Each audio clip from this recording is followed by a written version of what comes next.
오늘은 창세기 4장을 읽어보도록 하겠습니다. 지난 시간에는 창세기 1, 2, 3장을 읽어보았습니다. 창세기 1장, 2장에서는 하나님께서 어떻게 천지를 창조하셨는지, 어떤 순서로 창조하셨는지에 관해서 상세하게 기술이 되어 있습니다. 물론 두 가지 창조의 관점에서 서술이 되어 있습니다. 첫 번째 창조의 모습은 1장에 나타나는데, 하나님께서 6일 동안 우주 만물을 창조하시고 또한 인간을 창조하시고 지구를 창조하셔서 7일째 되는 날 쉬셨다고 하는 기록이 있고, 2장 4절부터 끝절까지는 인간의 창조를 중심으로 창조의 모습이 다시 한번 서술되고 있습니다. 하나님께서는 인간을 창조하시고 에덴 동산을 창설하시고 거기에 인간이 머물 수 있도록 배려해 주십니다. 3장에서는 그 인간이 하나님의 사랑 안에서 창조되고 배려를 받은 인간이 하나님의 말씀을 어기고 뱀의 유혹에 넘어가서 하나님을 떠나게 되는 그런 사건이 기록이 되어 있습니다. 그럼에도 불구하고 하나님은 아담과 하와를 지키시고 가죽옷을 지어 입히심으로써 하나님께서 회복하시려고 하는 그런 의도를 드러내시는 장면을 저희들이 보게 되었습니다. 오늘은 4장을 읽어보도록 하겠습니다. 4장은 아담과 그의 아담의 아들들에 관한 이야기가 나오는데 한번 읽어보도록 하겠습니다. 4장 1절에서 보면은 1절부터 보면 아담이 아내와 동침해서 가인을 낳고 하나님께 등남하였다 이렇게 말했다고 그런 기록이 이제 시작이 됩니다. 아담과 하와가 가인을 낳고 또 2절에 보면 가인의 아들 아우 아벨을 낳았는데 아벨은 양치는 자였고 가인은 농사하는 농사꾼이었다고 기록하고 있습니다. 기록에 보면은 형이 앞에 가야 될 것 같고 동생이 순서적으로는 뒤에 갈 것 같은데 성경에서는 영적으로 중요한 인물을 앞에 놓는 그런 관습적인 기록 방법을 택해서 기록하고 있습니다. 그래서 아벨이 먼저 언급되는 것을 보면 하나님의 계보에 있어서는 아벨이 칭찬받을 만하고 영적으로 하나님께 앞서가는 그런 자이었다 또는 선택받은 자이었다라고 우리가 볼 수 있는 자라는 것을 여기서 볼 수 있습니다. 어쨌든 아우 아벨까지 가인과 아벨까지 하나님께 아담이 놓았다, 두 아들을 놓았다라는 것을 언급하고 있습니다. 그렇게 놓은 후에 세월이 지난 후에 이제 가인과 아벨이 성장했겠죠. 가인은 농사꾼이었기 때문에 땅의 소산으로 제물을 삼아서 하나님께 드렸고, 아벨은 양치기였기 때문에 양을 치는 자였기 때문에 양의 첫 새끼와 그 기름으로 드렸더니 여호와께서는 아벨과 그의 제물을 받으시고 가인의 제물은 받지 아니하셨다고 하는 기록이 나옵니다. 그래서 가인이 몹시 분해서 안색이 변할 정도로 분했다고 기록이 이제 시작이 되고 있습니다. 자, 여기서 우리가 기존 여러 성경 해석 방법에 있어서 아벨은 양의 첫 새끼와 기름을 드렸기 때문에 죽여서 드리는 피를 흘려서 드리는 제사를 드렸기 때문에 하나님께서 아벨의 제사를 받으시고 곡식으로 드린 가인의 제물은 받지 아니하셨다, 이런 해석을 전통적으로 많이 해왔다는 것을 우리가 알고 있습니다. 그러나 희생 제물을 이용한 동물 제사는 그 한참 이후에 제정이 되기 때문에 아벨이 그 제사를 알고 드렸지는 않았을 것 같고, 하나님께서 가인이 드린 곡식의 제물을 그런 이유로 안 받으셨다고 하는 것은 우리가 해석상 모순을 초래하게 됩니다. 그래서 하나님께서 가인의 제물을 받지 아니하신 그 이유는 우리 정확히 알 수 없다라고 하는 것이 가장 원만한 해석인 것 같습니다. 실제로 기록되어 있지 않기 때문에. 그러나 가인이 자기가 드린 재물을 하나님께 기뻐 받으시지 아니하셨다라는 사실은 그가 당장 알 수 있었다고 우리가 이제 알 수가 있는 것이죠. 어떻게 알 수 있었느냐? 그것도 사실 모릅니다. 그러나 가인이 하나님께 제사를 드렸는데 하나님께서 응답하시거나 또는 즉각적으로 복을 주시거나 하는 그런 모습으로 재물을 받는 그런 하나님의 모습을 발견하지 못했기 때문에 분명 자기가 드린 재물이 하나님께 연락되지 못했다라는 것을 어느 정도 알았었다고 우리는 알 수 있죠. 그래서 가인이 분해서 아벨을 시기해서 안색이 변할 정도로 화를 냈다라는 것을 성경이 기록하고 있습니다. 6절에 보면 여호와께서 가인에게 그래서 묻습니다. 책망을 하시죠. 내가 분해하면 어떻게 된 일이냐? 안색이 변하면 왜 그렇게 되느냐? 이렇게 하나님께서 물으시죠. 아시기 때문에. 그 7절에 보면 7절 해석이 대단히 어려운 구절입니다. 선을 행하였으면 어찌 낯을 들지 못하겠느냐? 선을 행하지 아니하면 죄가 문에 엎드려 있느니라. 죄가 너를 원하나 너는 죄를 다스릴지니라. 네, 해석이 굉장히 어려운 구절이기 때문에 무리하게 해석하지 않고 그냥 약간 해석이 어려운 문구다 정도로 우리가 실제를 보는 것이 좋을 것 같습니다.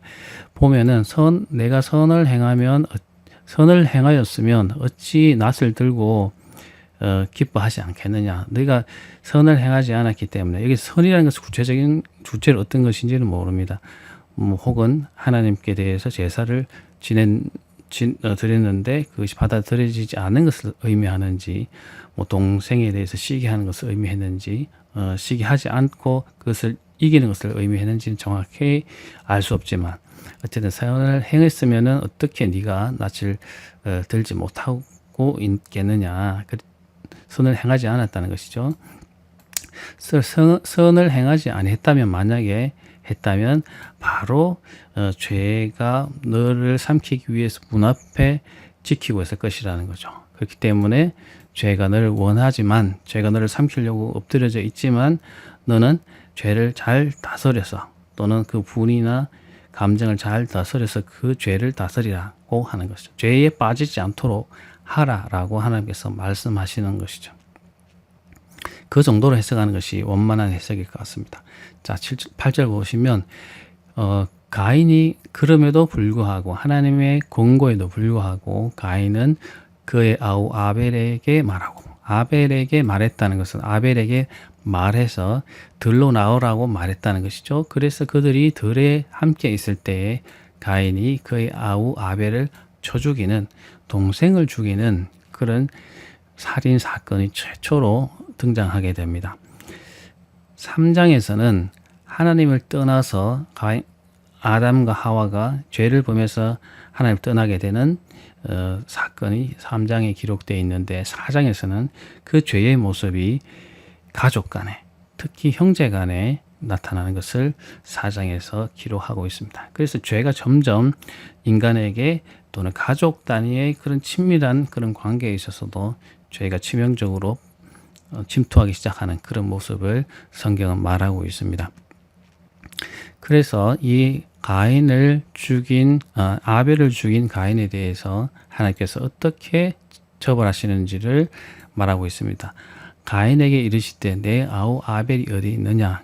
그가 이르되 내가 알지 못하나이다. 내가 아우를 지키는 자이니까. 사실은 하나님께서 다 알고 부르시지만 가인은 인간의 본성, 선하지 않은 본성대로 그가 거짓말하고 숨기는 것을 볼 수가 있습니다.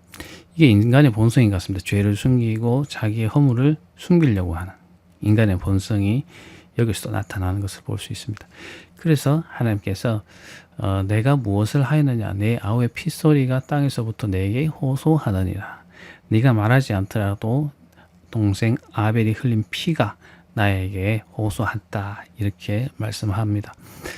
11절 보면 땅이 그 입을 벌려 내 손으로부터 내 아우의 피를 받았은즉 내가 땅에서 저주를 받으리니 내가 땅을 갈아도 땅이 다시는 그 효력을 내게 주지 아니할 것이요 너는 땅에서 피하여 유리하는 자가 되리라. 네. 아벨의 피가 땅에 흘려졌기 때문에 그 땅은 저주를 받아서 아무리 그 땅에서 가인이 경작을 하고 관리를 하더라도 그 땅에서 먹을 것을 얻지 못할 것이기 때문에 너는 그 땅을 떠나서 떠나는 자가 될 것이다고 하나님께서 저주를 내리십니다.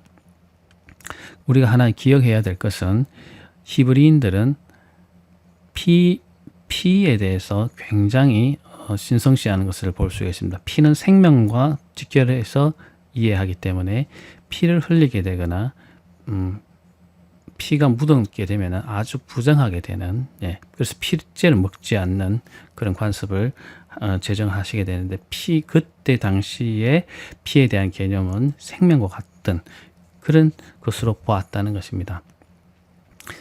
그래서 피를 흘렸다는 것은 그 땅이 저주를 받았다는 것이고, 그래서 가인이 아무리 그 밭을 갈아도 먹을 것을 얻지 못하게 될 것이라는 것이 하나님의 이 말씀이죠.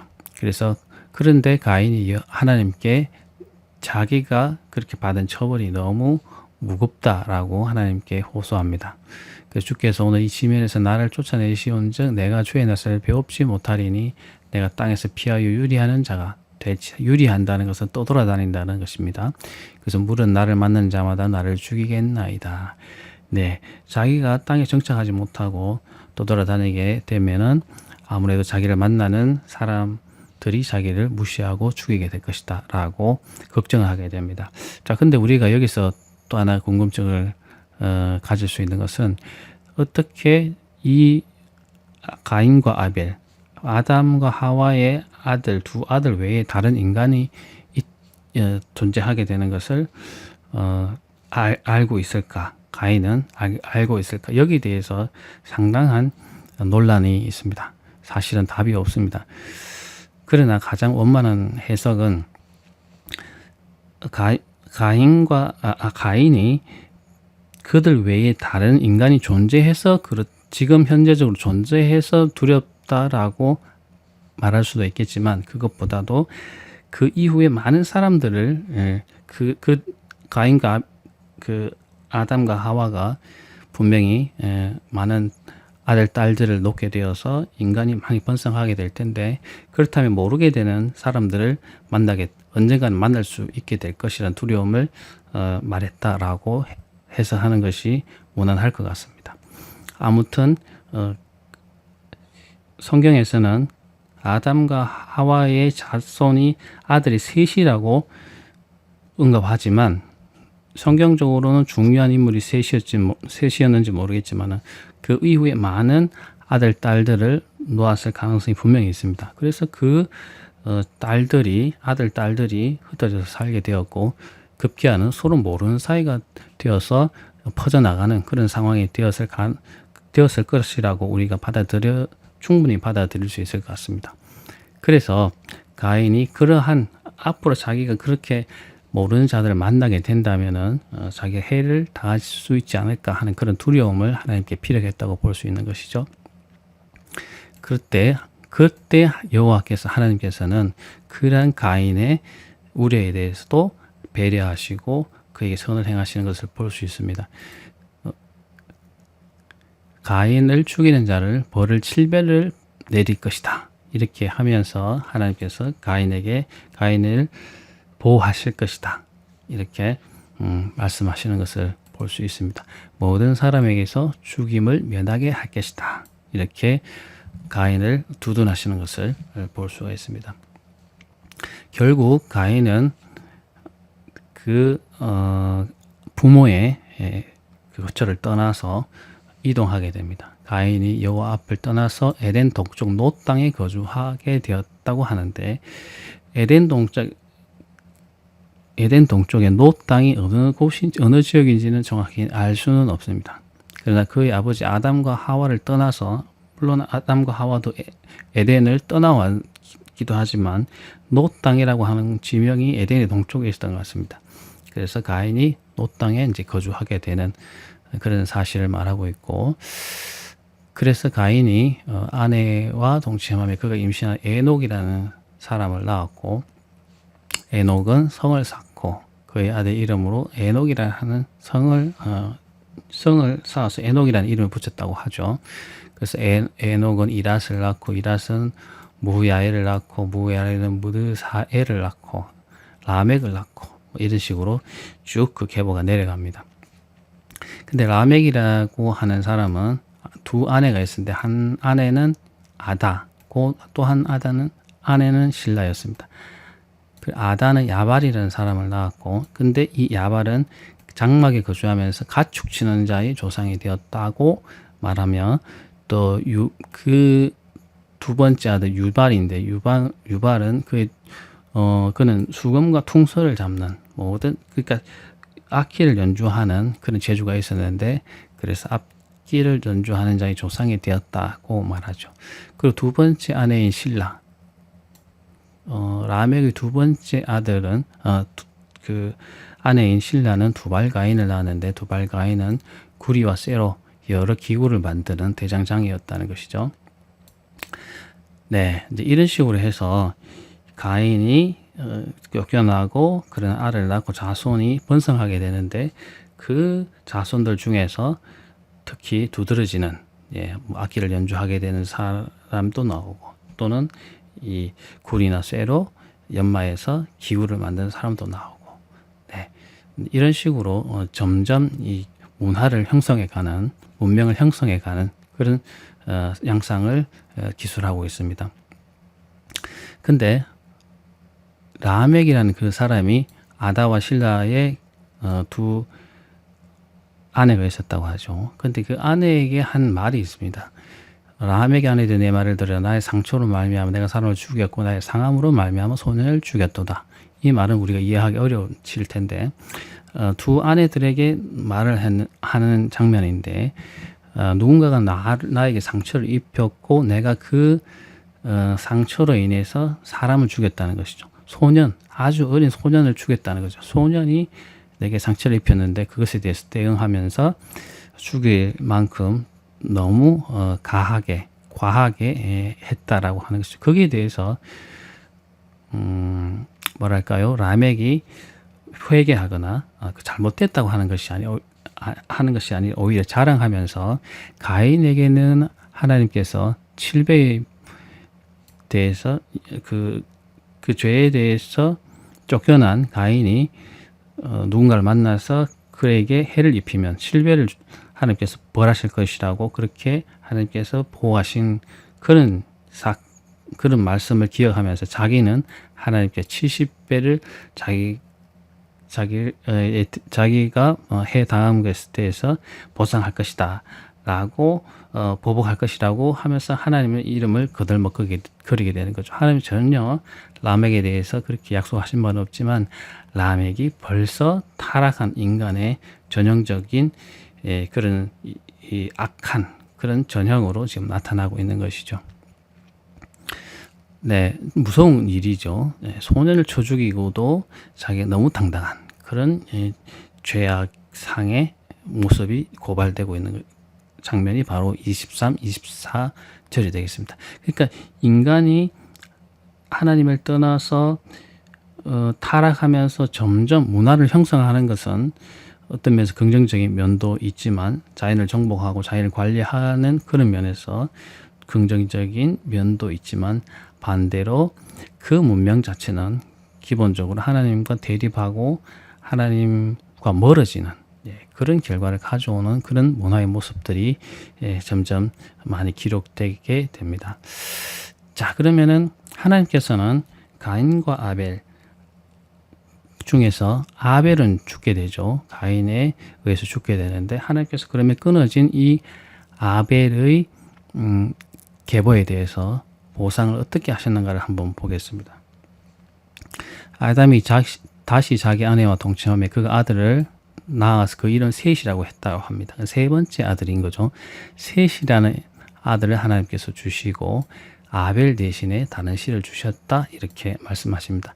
그 셋도 아들을 낳게 되는데 그 이름을 에노스라고 했고, 에노스가, 그러니까 셋의 아들 에노스가 비로소 하나님의 이름을 찬양하면서 아마 제사를 지내거나 찬미하는 그런 행위를 하거나 해서 예배를 드리거나 하는 그런 모습이 최초로 드려졌다라고 하는 것이 26절의 기록입니다. 비로소 여호와의 이름을 부르면서 무언가를 했다는 얘기죠. 분명히 제사를 지내거나 예배를 했거나 했다는 얘기입니다. 그래서 보면 셋의 계보가 하나님의 정통적인 약속의 계보로 이제 흘러가게 되는 그런 언급이 26절입니다. 자, 그러면 이 내용을 중심으로 다시 한번 성경을 천천히 읽어보시면 좋겠습니다.